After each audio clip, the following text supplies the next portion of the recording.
Bienvenue sur Manipura, un podcast de développement spirituel qui s'adresse à vous, à tous ceux qui incarnent une spiritualité dans leur vie et aux futurs praticiens qui aspirent à des métiers du subtil respectant cadre et éthique.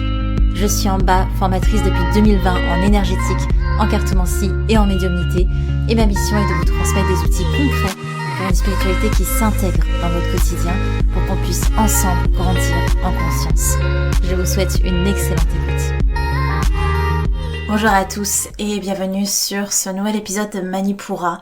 Je suis ravie de vous retrouver aujourd'hui pour parler ensemble d'un sujet qui, somme toute, est assez simple, mais qui vaut le coup d'être posé parce que c'est un sujet pour lequel j'ai souvent beaucoup de questions. Et je me dis que d'avoir un épisode ressource pour que toutes les personnes puissent s'y référer, ça peut être pas plus mal. Cet épisode, c'est comment intégrer sa spiritualité au quotidien. Et je dirais même, dans les périodes où là, par exemple, en ce moment, je suis assez fatiguée physiquement, je prends moins le temps pour mes pratiques, mes rituels, j'ai moins le temps aussi à y consacrer, même si j'aimerais le faire beaucoup plus et j'essaye de ne pas me culpabiliser parce que souvent, ça vient vraiment par vague. Eh bien, c'est comment vivre sa spiritualité au quotidien. Pas juste l'intégrer, mais comment la vivre au quotidien. Et ce sujet, je pense qu'il est important parce que, donc, comme je vous disais, beaucoup de personnes viennent à moi. Souvent, quand elles voient un petit peu potentiellement la routine énergétique que je propose, ou plein de rituels qu'on peut voir selon le dogme que vous suivez, ou même si vous n'êtes pas rattaché à un dogme, et plus particulièrement aujourd'hui, si vous n'êtes pas rattaché à un dogme, je vais vous dire pourquoi, parce que quand on a un dogme, donc une religion, à suivre, on a quand même des process qui sont assez clairs sur à quoi ressemble, ou comment s'intègre notre spiritualité au quotidien. Ça peut être sous forme de prière du matin ou du soir, peut-être la messe le dimanche et ou des pratiques mantriques spécifiques, etc. Bon, des pujas, ça va dépendre de la religion ou du dogme sous lequel vous pratiquez. Mais si vous n'avez pas de dogme et ou si vous avez envie aussi d'intégrer votre spiritualité autrement, sans vous rattacher forcément à une culture, sans vous rattacher forcément à des rituels en particulier, aujourd'hui on va voir tout ça. Et ça vient aussi répondre à autre chose qui est, eh bien souvent c'est la question qu'on me pose, comment je fais en bas pour installer une spiritualité ou installer déjà une spiritualité, c'est assez marrant de dire ça parce que une spiritualité ça s'installe pas, ça se vit, c'est une expérimentation du soi dans l'incarnation qui va être consciente du coup. Mais voilà, comment j'intègre ma spiritualité au quotidien parce que j'ai pas le temps de faire des pratiques, etc., etc. Et bien à ces personnages, je leur réponds que il y a plein de manières que de vivre sa spiritualité sans forcément entrer dans des choses très codifiées ou sans forcément y consacrer un temps qui soit démentiel entre guillemets dans une vie qui est parfois contraignante ou juste simplement une vie qui est la vie quoi, c'est-à-dire avec ses obligations, avec les choses qui sont importantes pour nous à côté, etc., etc. Donc cet épisode vient répondre à ça aujourd'hui. Comment intégrer sa spiritualité au quotidien ou comment la vivre au quotidien. Et je vous avoue aussi que ça vient répondre pour moi à une autre, pas problématique, mais une autre pensée, qui est qu'en ce moment, je suis amenée à être dans des environnements et ou entourée de personnes pas du tout spirituelles. Et la question m'est venue à comment je fais pour vivre ma spiritualité dans des endroits et où autour de personnes qui n'ont pas cette sensibilité-là. Comment je fais pour garder mon lien à ce qui est important pour moi, c'est-à-dire ma part spirituelle, parce que je l'intègre dans mon quotidien, dans ma vie, ça fait partie de moi et ça fait partie de ce qui est important pour moi à développer au quotidien. Comment je fais quand l'environnement, entre guillemets, n'est pas propice et ou n'est juste pas adapté et ou avec des personnes autour qui sont pas dans cette sensibilité-là. Et j'imagine et je pense que si moi j'ai cette problématique, c'est aussi le cas de beaucoup d'entre vous qui êtes dans des environnements qui sont peut-être pas du tout spirituels et ou avec des personnes pour qui ce n'est pas une question, la spiritualité en général. Donc on va voir ça aujourd'hui, comment on peut intégrer tout ça dans notre quotidien. Donc j'ai beaucoup de choses à développer, mais vous allez voir qu'au final, on va revenir au même point, mais développé sous différentes formes. Si ça vous intéresse, ce sujet, et puis si vous êtes intéressé par l'énergétique, la pratique de l'énergétique, la pratique de la cartomancie et ou le développement spirituel de manière générale, je vous invite à vous abonner au podcast et pourquoi pas à mettre une note. Je vous remercie pour ceux qui l'ont déjà fait, ça aide énormément au référencement du podcast et ça me motive à vous créer plus en plus de ressources pour vous aiguiller au quotidien selon évidemment ce qui m'est possible de vous apporter. On est parti, donc le premier point, c'est un point que j'ai déjà développé sur le podcast, mais c'est toujours important de vous l'expliquer un petit peu mieux, de prendre le temps de détailler ce que je veux dire par là. C'est ce que j'appelle le fameux créer des sas dans la journée. Ce que j'appelle les sas, c'est ce moment de transition entre, un sas, qu'est-ce que c'est ? C'est, on va dire, l'endroit entre deux endroits, entre la salle 1 et la salle 2, il va y avoir ce sas, et c'est un petit peu la même chose au niveau du cerveau, si je peux dire, ou au niveau des périodes de votre journée, entre la période A et la période B, qu'il puisse y avoir ce momentum. Et ça, c'est hyper important, précieux et très riche. Ça paraît pas comme ça, mais ça l'est. Donc, qu'est-ce que c'est exactement ? C'est d'installer des micro-espaces de présence consciente dans votre journée. Que ce soit le matin, avant de commencer réellement la journée, de vous octroyer 5-10 minutes dans le silence, ou en tout cas dans quelque chose qui est de l'ordre du calme quand même, on va en parler de cette notion de silence. Que ce soit le soir avant de dormir, que ce soit avant un rendez-vous important, ou alors pendant que vous faites une tâche simple comme la vaisselle, comme votre douche. Ça va être un moment où vous allez vous couper des distractions, revenir à votre respiration et être dans l'observation. Vous pouvez avoir 2 types d'observation selon votre envie du moment, selon le besoin. Soit une observation de l'extérieur, c'est-à-dire de votre environnement, de ce qu'il constitue, de ce qui s'y passe, soit une conscientisation de l'intérieur, ce qui se passe en vous, comment vous observez votre intériorité, qu'est-ce qui se passe, quels sont les enjeux et où les mouvements. Parfois, conscientiser l'environnement extérieur est peut-être un peu plus facile, parce qu'on a plus l'habitude, et où est juste moins confrontant par rapport au fait de se regarder soi, mais quand on a moins peur d'avoir ce regard vers soi et qu'on est à l'aise aussi dans l'exploration de soi, et ça s'apprend évidemment si c'est vraiment une problématique, eh bien de tourner ce regard vers l'intérieur, c'est hyper précieux. Et ces sas, du coup, vont vous permettre évidemment de sortir du pilote automatique. J'aime beaucoup les écrits de Lulumineuse, je vous les conseille énormément. Et je vous fais une petite citation, je vous dis une petite citation dans un de ses livres qui dit « Quel est le plus grand enseignant ? Le plus grand enseignant est le silence. On l'invite, puis on lui donne toute la place, et enfin, on l'écoute. Parfois aussi, il nous recharge.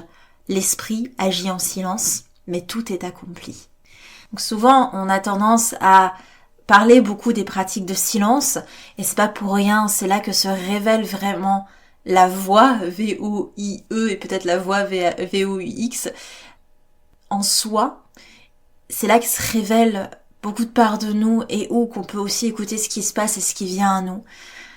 Donc on l'a vu, premier point, créer des sas. Et pour aller plus loin dans cette compréhension, j'aimerais vous montrer la différence entre un repos que j'appellerais passif et un repos un peu plus actif. Ça peut paraître un peu bizarre, repos actif, mais je vais vous expliquer. J'aime bien souvent parler de cette notion de passif et actif. Les deux sont tout aussi bien l'un que l'autre, mais ils viennent pas répondre aux mêmes besoins et ils ne viennent pas aussi créer la même intégration du moment. Ce que j'appelle un peu repos passif, c'est une récupération qui est simple, par exemple, on va s'affaler dans le canapé et juste se poser, ne rien faire, mais vraiment être dans un état où on laisse complètement tout se déposer, on n'est pas dans quelque chose d'observation, etc. On ne fait rien, peut-être qu'on est aussi sur les écrans, voilà, on est sur une récupération passive qui peut aider à régénérer tout l'aspect physique, mais selon ce qu'on en fait, évidemment, avec les écrans, on est sur quelque chose qui peut prendre de l'énergie plus qu'autre chose. Mais si vous êtes juste, dans votre canapé, en train de vous poser, Ça peut être un état dorsal sécuritaire, c'est-à-dire un état de régénération où on se sent bien. L'intégration est là, mais c'est plus un repos lambda, si je peux dire, qui est nécessaire à certains moments, et qui est précieuse aussi. Mais on a aussi cette régénération active, c'est-à-dire là je m'assois en méditation et où ces fameux sas de conscience et où des lectures où je prends le temps vraiment de m'imprégner de ce qui est en train d'être compris, etc. Donc on est sur quelque chose qui est calme, qui est doux. On n'est pas dans la logique d'apprentissage, de performance, etc.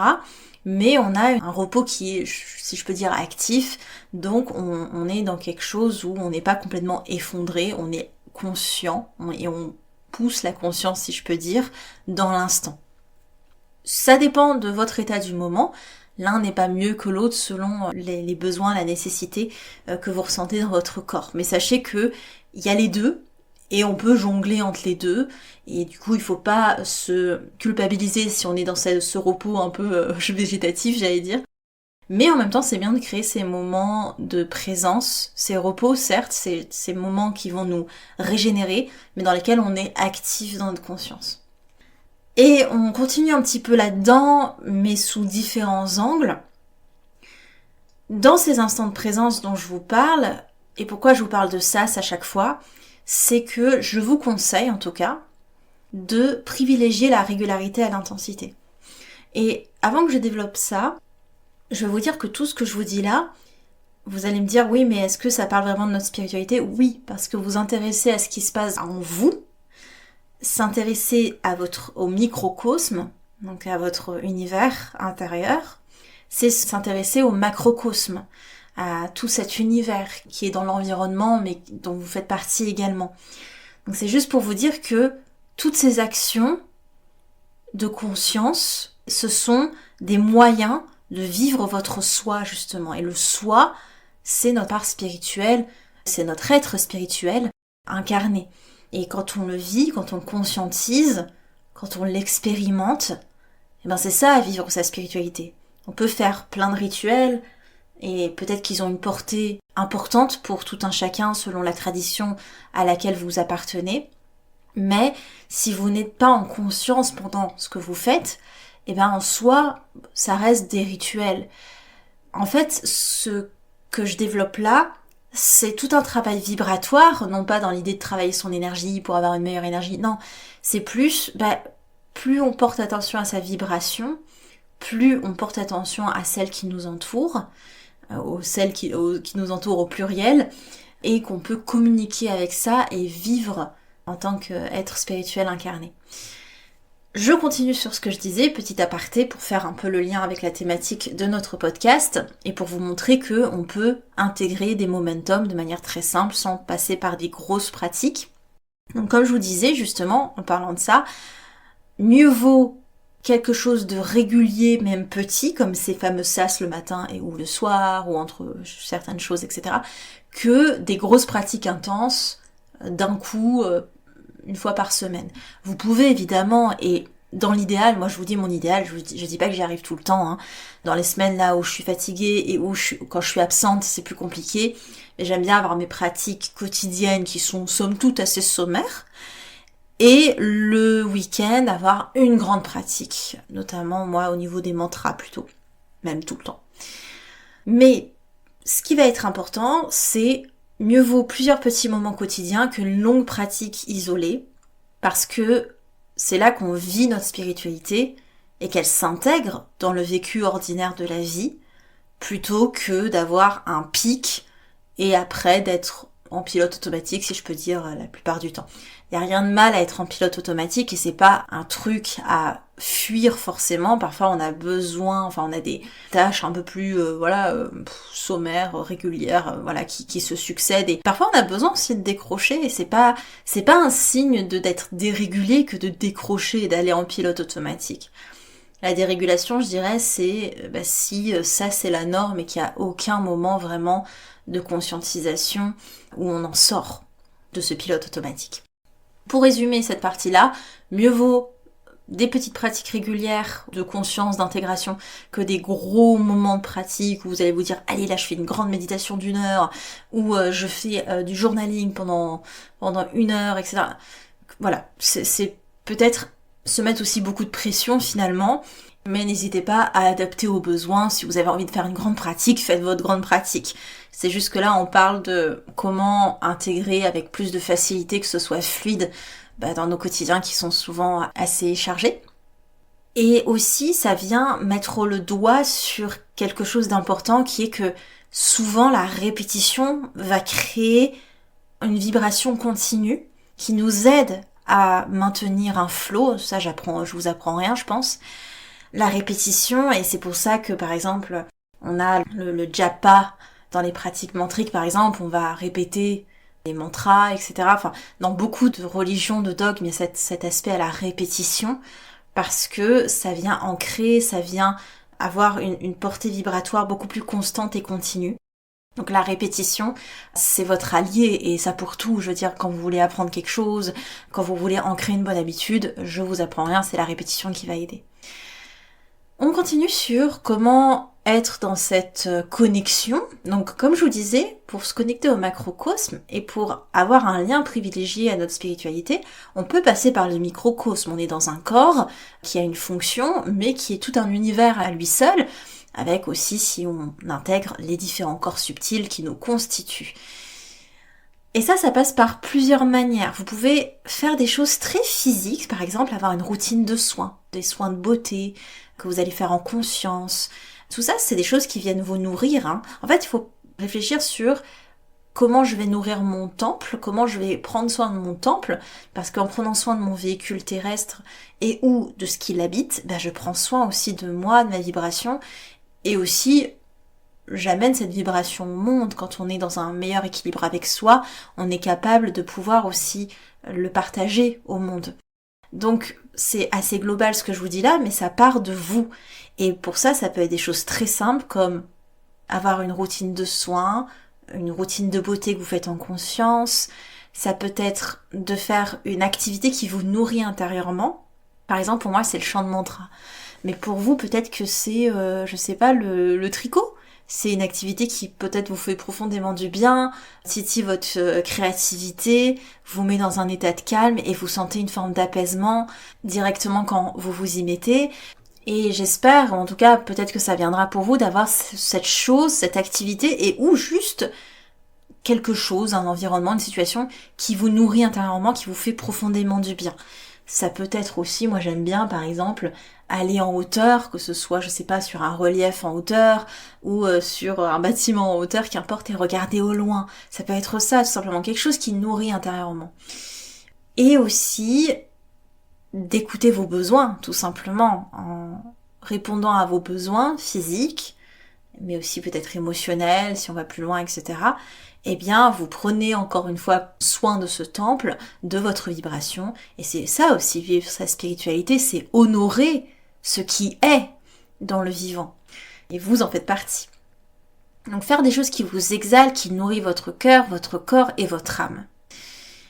Et d'ailleurs, petit aparté sur l'aspect de nourrir son corps, alors loin de moi l'idée d'être donneuse de leçons, je suis vraiment pas parfaite là-dessus, mais évidemment, plus vous avez une nourriture de qualité, qui soit fraîche, plus vibratoirement parlant, elle est riche, et ça vient extrêmement nourrir votre vibration.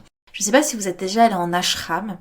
Moi, j'ai eu la chance d'y aller pour des périodes assez longues parfois, enfin, ça dépend, pas si long que ça pour certaines personnes, mais pendant 1 mois entier.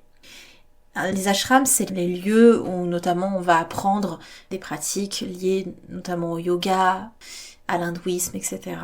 Et à chaque fois, on mange une nourriture qui est extrêmement saine, fraîche et parfaite, bref, une nourriture vraiment très bonne en tout point, vibratoirement parlant. Et je vois tellement la différence, après 1 mois à me nourrir exclusivement de cette nourriture-là, à quel point ma vibration est incroyable. Et le but, c'est pas de chercher la vibration parfaite, mais ça amène une clarté d'esprit qui est folle. Et ça, je pense qu'on peut que quand on a vécu, je sais pas, une longue période sans sucre raffiné ou sans nourriture industrielle, qu'on peut se rendre compte de l'état de clarté qui arrive. C'est assez impressionnant. Et on se dit, mais mon Dieu, mais comment je fais pendant tout ce temps pour être dans un état presque éteint, parce que la nourriture industrielle est riche en sucre raffiné, éteint quelque chose en nous. C'est sans vouloir rentrer dans des trucs très perchés, hein, mais pour le coup, on le constate, quoi. C'est assez impressionnant. Pas de culpabilité à avoir. On est dans des sociétés qui, quand même, enfin, c'est très dur parfois de pouvoir créer une alimentation saine et fraîche. Voilà, c'est pas à la portée de tout le monde, ni de tous les budgets, etc. Mais c'est vrai que si vous avez la possibilité d'amener quelque chose, enfin une alimentation de qualité, d'éviter l'ultra transformé, ça a un impact vibratoire intéressant. Parce que, je vous apprends rien, ce qu'on met dans le corps nourrit l'énergie de ce corps, nourrit votre vibration, etc., etc. Petit aparté nourriture passée, je finis un petit peu avec ces moments de conscience dont on parlait. Ça peut être des choses très simples de vivre sa spiritualité au quotidien, c'est accueillir chaque chose comme étant, enfin, honorer chaque chose. Donc, ressentir la vibration d'une action. Moi, souvent, c'est marrant, mais c'est souvent quand je fais le ménage, où vraiment j'ai cette conscientisation de ce que je fais, de ce qui se passe. Je sais que quand je suis en train de le faire, je suis en train aussi de travailler sur le fait d'avoir un espace qui soit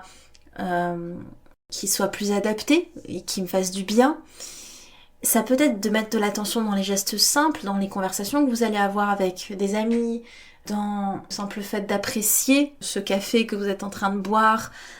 Toutes ces attentions à l'infiniment petit, parce que ça passe sous nos radars maintenant, ce sont tout autant de moments où on accueille la vie, on l'honore, et on est dans la vie, on se regarde être dans la vie. Et c'est ça aussi la spiritualité, c'est avoir ce regard sur soi dans l'expérimentation humaine. Et tout ça, tous ces moments d'observation, ça développe votre concentration.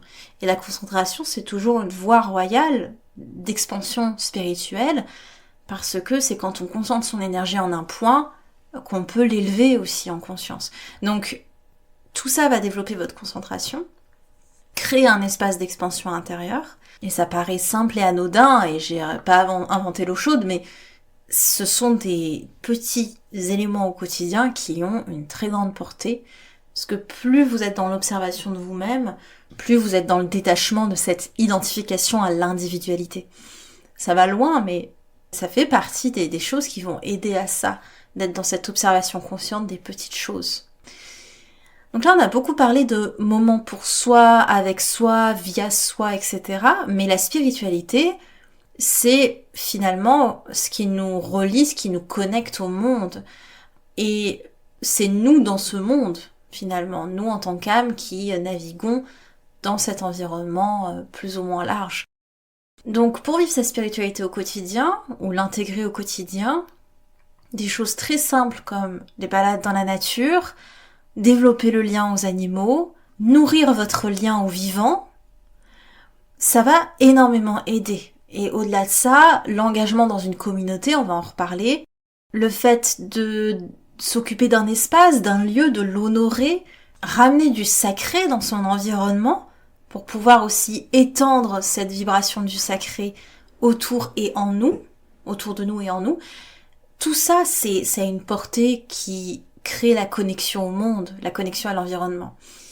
J'en parlais à un proche à quel point, et je pense que cette personne n'a pas tant compris ce que je disais finalement par là, mais à quel point l'espace pour moi, en tant que lieu, c'est vraiment sacré et j'ai besoin d'un espace qui, vibratoirement parlant, même si c'est pas parfait, même si la vie fait que, vienne nourrir cette dimension du sacré.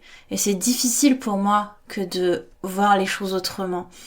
Et dans nos sociétés, parfois c'est dur de trouver ces espaces et ou d'avoir cet espace pour soi. Et c'est une vraie chance. Et quand on peut pas d'essayer de cultiver au maximum le sacré dans l'espace que l'on a déjà, c'est une bonne chose. C'est un premier pas où on fait avec ce qu'on peut, tout simplement. Il y a aussi dans l'aspect de connexion au monde, de dynamiser le lien à l'autre. On va en reparler aussi. Comment apporter cette dimension spirituelle au lien à l'autre. Et pour dézoomer un peu, revenir au collectif, entretenir le sentiment d'appartenance. Pourquoi ? Parce que on peut vivre une spiritualité où on va vivre son cheminement par soi-même, en autonomie, en individualité, c'est une manière d'eux, un peu à l'image du moine qui se retire dans sa grotte au fond de la montagne, pour mieux se rapprocher de justement le fait de se désidentifier de l'individualité et mieux se confronter au monde et sortir du soi. Mais aussi on peut se réaliser, ou en tout cas s'expanser dans sa spiritualité via le groupe, via les échanges énergétiques et le partage qui se crée. Et souvent on a besoin de ce sentiment d'appartenance, de sentir que on apporte notre vibration à un partage collectif. Ça fait beaucoup grandir. Si vous avez une pratique spirituelle dans un dogme, dans une religion, quand vous priez à plusieurs, vous sentez directement qu'il y a une dimension quand même autre et hyper intéressante, qui est un petit peu plus difficile à développer quand vous êtes par vous-même. Donc entretenir le sentiment d'appartenance, ça peut être d'agir et ou de partager avec la communauté de votre choix. Ça peut être autant une communauté portée sur la spiritualité qu'une communauté, par exemple, votre club de tricot. Enfin, ça paraît bête, hein, mais en fait, chaque petit groupe de personnes crée une communauté qui peut créer un sentiment d'appartenance parce qu'il y a un projet commun, des valeurs communes qui apportent au bien commun et dans laquelle il y a cet échange vibratoire qui se crée. Même si on parle pas de quelque chose de spirituel comme un club de tricot, il y a quand même un partage, un échange qui nous fait apprendre notre place en tant qu'âme dans un groupe et qui nous remet dans notre place qui est le fait d'être une âme dans cette toile d'âme tout autour de nous. Contribuer au collectif, voilà, ça fait partie d'une chose qui peut vous aider à connecter avec votre spiritualité. Ça peut être via ce qu'on appelle le karma yoga, c'est l'idée d'agir sans attendre en retour, le fait de porter des actions sans attendre d'être récompensé, du coup de donner de son temps, de partager ses connaissances, pourquoi pas d'offrir son énergie et de contribuer à son échelle en se mettant au service d'autrui et ou de plus grand que soi. Ça aussi, c'est vivre notre spiritualité. On sort de l'ego pour avoir une dimension, une vision beaucoup plus large de notre place dans le monde. On a vu cette partie contribuer au collectif, qui est une voie possible. Je vous donne plein de pistes, hein. Évidemment, voyez aussi ce qui résonne pour vous. Je dirais que quelque chose qui est très très important et que j'ai longtemps sous-estimé, c'est d'avoir des sources d'inspiration. C'est-à-dire avoir au quotidien des choses qui viennent vous nourrir, mais presque inconsciemment pour le coup, comme des contenus qui vous inspirent, des podcasts qui vous inspirent, des lectures qui vous nourrissent. Pourquoi je vous dis que j'ai souvent mis ça, pas forcément de côté, mais si vous voulez, vu que je travaille dans l'énergétique et que mon métier c'est le soin, et ben parfois hors travail et hors cadre, j'ai mes pratiques mantriques, mais j'ai aussi cet aspect où je me coupais un peu de me nourrir moi personnellement en dehors de mes séances. Je sais pas comment vous expliquer ça, mais c'est comme si j'avais mis beaucoup de conscience, d'attention, de concentration dans mes séances, et du coup quand j'ai fini ma journée, je coupe totalement, je reviens à des choses très très tangibles, mais du coup je me nourris pas moi en dehors de mon travail qui a une portée spirituelle. Et de ce fait, je me nourrissais, et ça ce sera un autre épisode de podcast, de choses un peu plus neutres vibratoirement parlant, pas forcément mauvaises mais neutres, et qui ne m'apportaient rien. Et je dis pas que il faut toujours être dans une dimension de consommer du contenu et ou d'avoir des sources d'inspiration tout le temps, parce que on est humain et parfois on a besoin de décrocher, mais c'est vrai que au lieu d'écouter un podcast sur des sujets qui ne me nourrissent pas tant que ça, pourquoi pas écouter des podcasts qui m'aident à m'enrichir dans ma compréhension des choses, plutôt que de tout le temps vouloir lire des lectures qui m'aident à comprendre les mécanismes de la psyché humaine, etc. Pourquoi pas juste lire des écrits qui m'inspirent, qui juste allègent les choses et qui me mettent dans cet état un peu de flow. Tout ça, en fait, tout ce que vous allez avoir dans votre environnement au quotidien va nourrir votre vibration. Et je dis pas qu'il faut atteindre un statu quo parfait, mais il faut s'en rendre compte. Il faut poser cette compréhension-là parce que votre environnement crée votre vibration aussi, enfin en tout cas il y participe grandement. Donc n'hésitez pas à avoir des sources d'inspiration au quotidien parce que tout ce qui vous apprend ou tout ce qui vous permet d'élargir votre champ de conscience ou votre champ de compréhension tout simplement, ça crée d'autres voies d'exploration. C'est-à-dire que quand on écoute la pensée de l'autre, la vision de l'autre, quand on lit les écrits de l'autre, etc., on vient élargir notre vision qui n'aurait peut-être pas pu être élargie si on était resté dans nos propres habitudes. Et une des choses qui nous permet d'évoluer dans notre spiritualité, c'est de tester l'inconnu, d'apprendre d'explorer via les choses qui sont en dehors de notre cadre habituel. Donc c'est pour ça que je vous dis que c'est important d'avoir des sources d'inspiration au quotidien, et ça va dépendre le format et ou la manière dont vous voulez apporter ça, mais ça peut vraiment aider, stimuler, etc. Ne pas oublier, le quotidien influence votre état intérieur forcément. Aussi, plus l'environnement reflète l'essence que vous voulez nourrir, plus ça va vous impacter positivement. Et souvent d'ailleurs, un environnement qui ne reflète pas votre niveau de conscience peut vous mettre dans l'inconfort. Ça c'est un autre sujet, mais bon. En clair, qu'il y ait aussi une cohérence entre votre mode de vie et ce à quoi vous aspirez, c'est aussi vivre votre spiritualité au quotidien. Et de faire en sorte que cette cohérence, ou en tout cas cette marge, cette fourchette, si je peux dire, entre mode de vie et ce à quoi vous aspirez soit de plus en plus fine et de plus en plus courte. Ça peut être un but, un objectif pour mieux intégrer votre spiritualité, mieux la vivre au quotidien.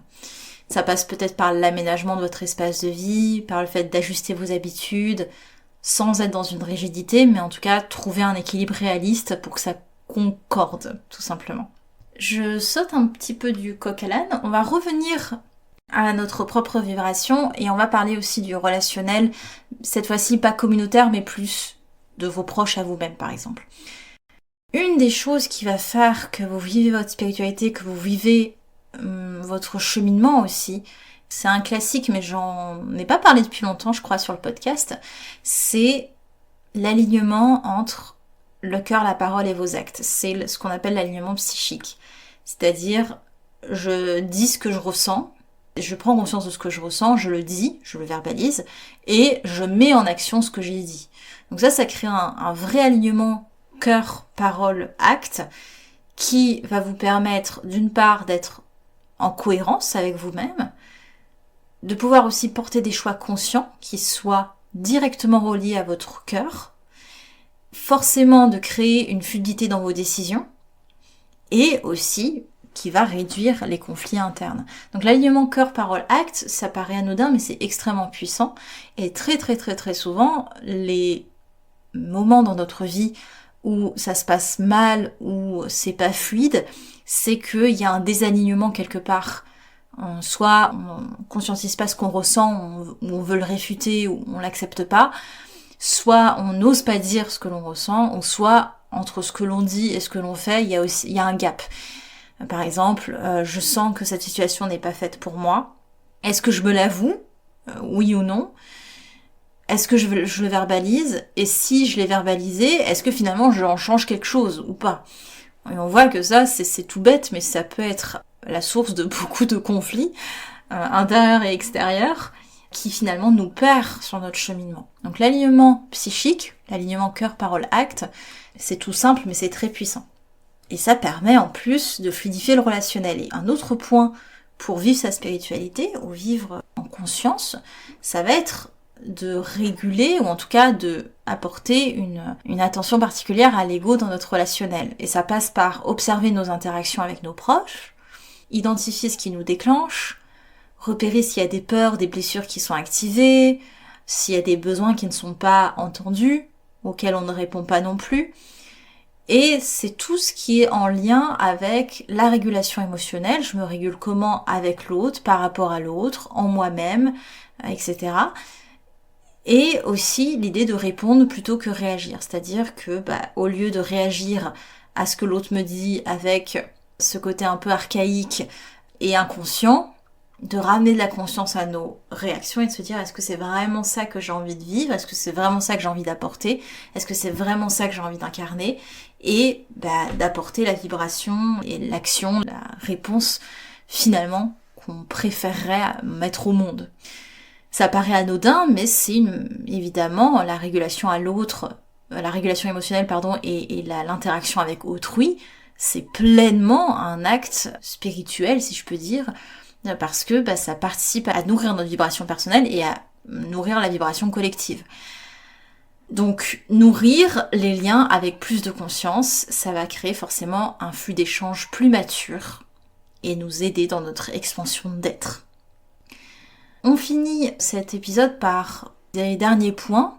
Jusque-là, on a parlé de choses qui peuvent s'installer sans forcément d'outils particuliers en termes physiques, voilà, vous n'avez pas besoin de mettre en place des rituels, des pratiques, etc. C'est plus une manière de vivre finalement. Mais si vous avez envie quand même d'intégrer quelque chose d'un peu plus tangible, eh bien, vous pouvez introduire des rituels au quotidien sans vous mettre la pression, mais encore une fois, c'est par la répétition qu'il y a vraiment ce travail vibratoire qui s'opère. Donc essayez de pas être trop ambitieux, mais d'avoir des rituels au quotidien, et c'est pas obligé que ce soit des rituels liés à un dogme, encore une fois. Ça peut être votre manière de faire votre café le matin, vous le ritualisez, et vous en faites un vrai moment. Moi par exemple, j'ai ça avec la douche. Quand je vais me doucher, j'allume une bougie forcément. Et c'est bête, c'est anodin, mais pendant que je me douche, je la regarde et je crée vraiment une connexion au moment, je ritualise le moment. Ritualiser le quotidien, ça va être des gestes répétitifs qui sont porteurs de sens, auxquels on donne un sens et du coup on donne une direction. Et ça va créer un conditionnement positif, un conditionnement vibratoire positif, qui va nous générer un état de flow et qui donne une coloration particulière à nos journées en les teintant de conscience et en étant dans une forme de gratitude aussi pour chaque chose du quotidien. Ce qui se passe, c'est que en ritualisant le quotidien, même par des petits gestes, on transforme l'ordinaire en un espace sacré.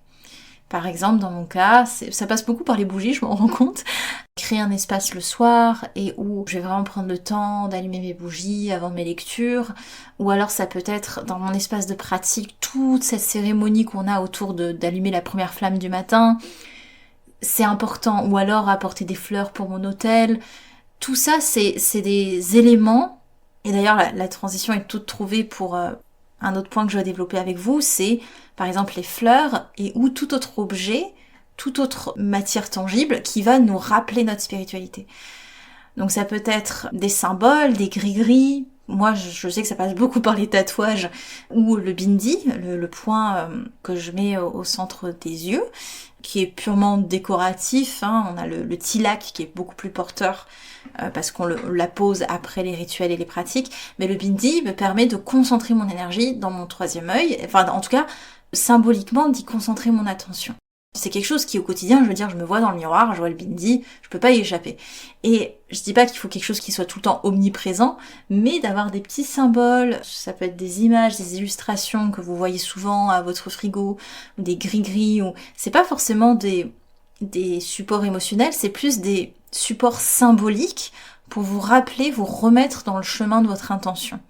Donc ça va être des choses visibles, facilement dans votre espace personnel, qui vont créer des rappels qui soient doux et qui vous réorientent, ok, pour soutenir votre direction intérieure. Et cette histoire de direction, c'est important. Vivre avec intention, c'est peut-être la meilleure chose que vous puissiez faire sur l'aspect de vivre votre spiritualité, parce que quand on vit avec intention, on se donne une direction, on canalise l'énergie en un point et on engage notre attention dans ce point. Et ça évite de se disperser, d'aller dans des choses qui ne nous nourrissent pas, qui sont inutiles, etc. Et ça crée un rapport à la spiritualité qui est actif, qui est incarné.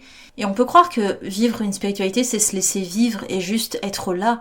Mais en fait, comme avoir une spiritualité, c'est quand même se détacher du soi pour avoir cette dimension plus du tout, hein, du global, et ben se donner une direction, c'est participer aussi à créer une vibration pour le monde, que ce soit via nous ou par les autres, ou par une communauté, etc. Donc quand on vit avec intention, quand on met de l'intention dans chaque chose, et ben chaque chose a une énergie particulière, permet d'inscrire un mouvement.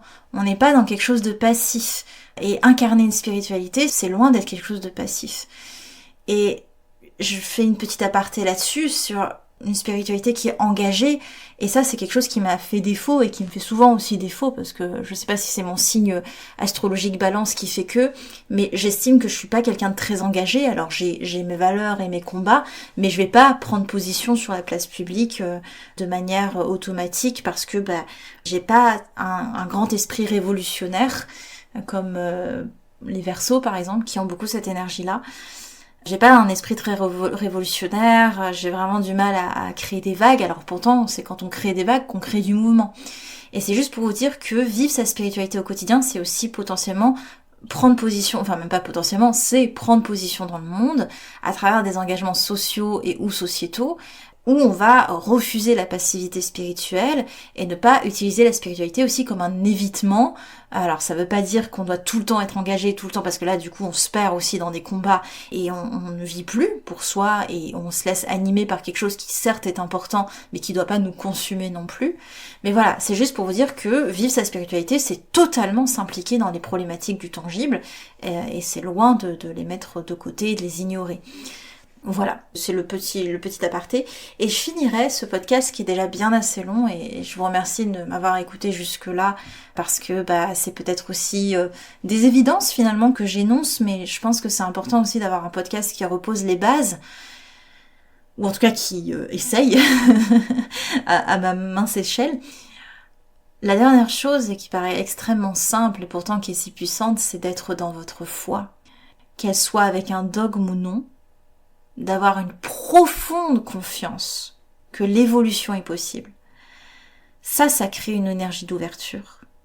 On refuse le fatalisme, on refuse le figement, et ça crée une issue qui est constructive, évolutive, où on avance malgré les difficultés, et ça maintient une dynamique d'espoir, de lucidité, et ça, c'est vivre sa spiritualité, que d'être toujours dans cet aspect pas forcément d'expansion de soi pour évoluer en tant qu'être, mais de prendre conscience et d'avoir confiance dans l'expansion de notre âme sur un prisme beaucoup plus large et beaucoup plus grand que simplement le soi.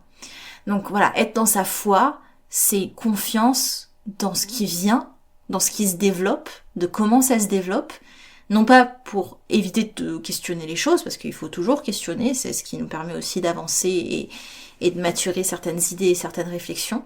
Donc ça n'enlève pas le doute d'être dans la foi, ça n'enlève pas le questionnement d'être dans la foi, mais ça crée cette dynamique profonde où dans tous les cas j'avance, dans tous les cas je fais avancer, ou dans tous les cas je fais le nécessaire pour créer ce mouvement continu, sans m'épuiser, non pas dans cette idée qu'il faut toujours faire 3 pas en avant, même si c'est des micro-pas, se dire, voilà, je suis dans ma foi, que dans tous les cas, ça va se dérouler comme ça doit se dérouler, et je saurai ajuster ma position, ma vibration à l'instant T du mieux possible. Ok ? Et je suis accompagnée pour ça. Voilà pour cet épisode, donc pas de rituel ou il faut que vous récitiez 3 fois tel mantra ou cette technique pour vous connecter au guide. Alors je sais que c'est peut-être pas, en général c'est les choses qu'on aimerait avoir, hein, et honnêtement j'en suis aussi friand et c'est trop cool quoi, ce genre de choses, ce genre de contenu. Mais je trouve ça aussi intéressant et important de vous rappeler que vivre et intégrer une spiritualité au quotidien, c'est un mode de vie en fait. C'est un mode d'expérimentation de la vie. Et les pratiques viennent agrémenter ça. Mais les pratiques sont un outil, encore une fois. Et c'est le plus important, c'est comment je me positionne. Qu'est-ce que j'incarne.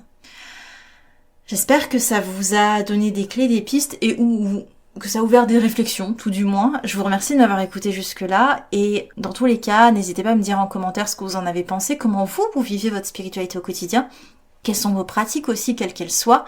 quelles sont les choses sur lesquelles vous mettez de la conscience, qu'est-ce qui vous parle. Vraiment, je suis extrêmement curieuse de vous lire et je vous remercie infiniment de votre participation auquel cas, parce que c'est toujours marrant et cool de casser un peu ce côté où je parle seule à mon micro et j'ai vraiment vos retours. Si vous voulez m'écrire sur Instagram, c'est possible aussi, c'est amba.manipura sur Instagram et vous avez dans le lien de la description de l'épisode un lien qui va vous diriger vers tout ce que je propose, mais également tout simplement des liens directs avec moi si vous voulez aller un petit peu plus loin. Voilà, je vous remercie de votre écoute, je vous souhaite une très belle journée, très belle soirée, prenez soin de vous surtout, c'est important, on arrive doucement, tranquillement, on va se dérouler à la fin de l'hiver, là on a besoin je pense de ça, en tout cas moi j'ai besoin de ça, je sens. Belle sortie d'hibernation à vous, c'était en bas de Manipura, à l'épisode prochain. Merci.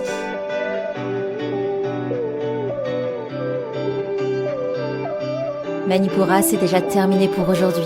Je vous remercie de votre écoute et si cela vous a plu, n'hésitez pas à partager ou à laisser un avis sur votre plateforme d'écoute.